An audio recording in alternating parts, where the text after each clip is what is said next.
നമ്മളിന്ന് രാവിലെ ഒരു വീഡിയോ ഇട്ടിട്ടുണ്ടായിരുന്നു. അതായത് ജാസ്മിനും നമ്മുടെ പുതിയ ക്യാപ്റ്റനായിട്ടുള്ള ജിൻഡോയും തമ്മിലുള്ള ചെറിയൊരു ഫൈറ്റ്. പക്ഷേ അത് ചെറിയ ഫൈറ്റ് അല്ല, മൈക്കിനെ പറ്റിയിട്ടുള്ള മൈക്ക് ധരിച്ചിട്ട് സംസാരിക്കടി എന്ന് പറഞ്ഞിട്ടുള്ള ആ ചെറിയൊരു ഫൈറ്റ് അല്ല.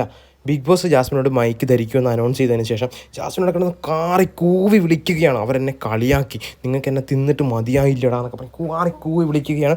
ആ സീൻ തന്നെ അങ്ങ് മാറ്റി മറിക്കുകയാണ് ജാസ്മിൻ. അതിന് ശേഷം കൺഫെഷൻ റൂമിലോട്ട് വിളിക്കുന്നുണ്ട്. അതിന് ശേഷമാണ് ട്വിസ്റ്റ്.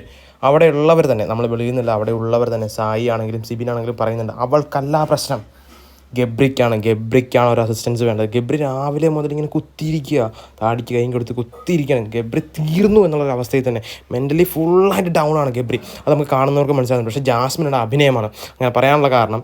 ജാസ്മിൻ കൺഫെഷൻ റൂമിൽ പോയിട്ട് അവിടെ നിന്ന് പറയുന്നത് അവർ കൂവി, മൈക്ക് ധരിക്കാത്തതിന് കൂവി, അതാണ് അവളുടെ പ്രശ്നം. പക്ഷേ ഗബ്രിയുടെ പ്രശ്നം ഇതൊന്നുമല്ല, അവിടെ നടക്കുന്നതൊന്നുമല്ല. ഇന്നലെ നടന്ന സംഭവങ്ങളാണ് ഗബ്രിയുടെ പ്രശ്നങ്ങൾ. ഇന്നലെ വീട്ടിൽ നിന്ന് ആളുകൾ വന്നതും ഗബ്രിയുടെയും ജാസ്മിൻ്റെയും കുറിച്ച് റിലേഷനെ കുറിച്ചൊക്കെ പറഞ്ഞതും അതാണ് ഗബ്രിക്ക് പ്രശ്നം. ജാസ്മിൻ അതൊന്നും ഒരു പ്രശ്നമേ അല്ല. അവിടെ സീക്രട്ട് ഏജൻറ്റ് സായി പറയുന്നുണ്ട് അവൾ എന്തുകൊണ്ട് എൻ്റെ നേരെ വരുന്നില്ല. ഞാനാണല്ലോ വെളിയിലെ കാര്യങ്ങളൊന്നും പറഞ്ഞു, പക്ഷേ അവൾ എന്തുകൊണ്ട് എൻ്റെ നേരെ വരുന്നില്ല.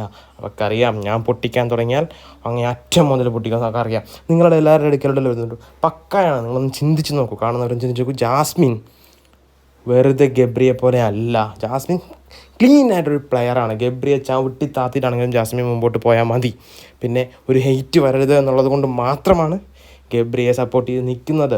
കറക്റ്റായിട്ട് ലൈവ് കാണുന്നവർക്ക് മനസ്സിലാകും. എപ്പിസോഡ് കാണുന്നവർക്ക് എത്ര കൺവേ ചെയ്യാൻ പറ്റുമെന്നറിയില്ല. എപ്പിസോഡിൽ പല കാര്യങ്ങളും മിസ് ചെയ്യുന്നുണ്ട്, പക്ഷേ ലൈവിൽ ഒരുപാട് കാര്യങ്ങൾ വരുന്നുണ്ട്. ഇപ്പോൾ ജാസ്മിനോട് പോയിട്ട് പറയുന്നുണ്ടോ അവരെന്നെ കളിയാക്കി. അവർക്ക് ഇന്നലത്തെ പ്രശ്നങ്ങളൊന്നും ഒരു പ്രശ്നമല്ല. അവർ കളിയാക്കി, മൈക്ക് ധരിക്കാത്തതിന് കൂവി, അതാണ് പ്രശ്നം. പക്ഷേ ഗബ്രിയുടെ പ്രശ്നം അതല്ല. ഇന്നലത്തെ പ്രശ്നം തൊട്ട് ഗബ്രി ഡൗൺ ആണ്. ഗബ്രിക്കാണ് ഒരു സൈക്കോളജിസ്റ്റിൻ്റെയൊക്കെ ഒരു അസിസ്റ്റൻസ് വേണ്ടത്. സോ ഗബ്രിയെ കാണുമ്പോൾ തന്നെ നമുക്കറിയാം ഗബ്രി പൂർണ്ണമായിട്ട് നടന്നിരിക്കുക. അതാണ് സിബിനും സായിയും കൂടി ചർച്ച ചെയ്യുന്നത്. അല്ല, ബിഗ് ബോസ് ഹൗസിലുള്ള എല്ലാവരും ചർച്ച ചെയ്യുന്നുണ്ട്. ഗബ്രിയാണ് തകർന്നത്, ജാസ്മിൻ അല്ല. ജാസ്മിൻ ചുമ്മാ അഭിനയമാണ്. അവിടെ കിടന്ന് കാറി കൂവി വിളിക്കുന്നുണ്ട്. ജാസ്മിൻ്റെ ഫുൾ അഭിനയമാണ് എന്നുള്ളത് ലൈവ് കണ്ടാൽ എല്ലാവർക്കും മനസ്സിലാവും. ഞാൻ എൻ്റെ പേഴ്സണലി എനിക്ക് തോന്നിയ കാര്യമാണ് ഷെയർ ചെയ്യുന്നത്. ഇതിലെതിരെ എന്ത് അറ്റാക്കോ എന്നൊരു പ്രശ്നമില്ല. നമ്മൾ കണ്ടത് നമ്മൾ പറയുകയാണ്. എന്തായാലും നിങ്ങളുടെ അഭിപ്രായം ഈ കണ്ടിട്ട് ലൈവ് കണ്ടവരുടെ അഭിപ്രായം താഴത്ത് ദയവായി കമൻറ്റ് ചെയ്യുക. നിങ്ങളുടെ വാല്യുബിൾ കമൻറ്റ്സ് നമുക്ക് ആവശ്യമാണ്. ബൈ.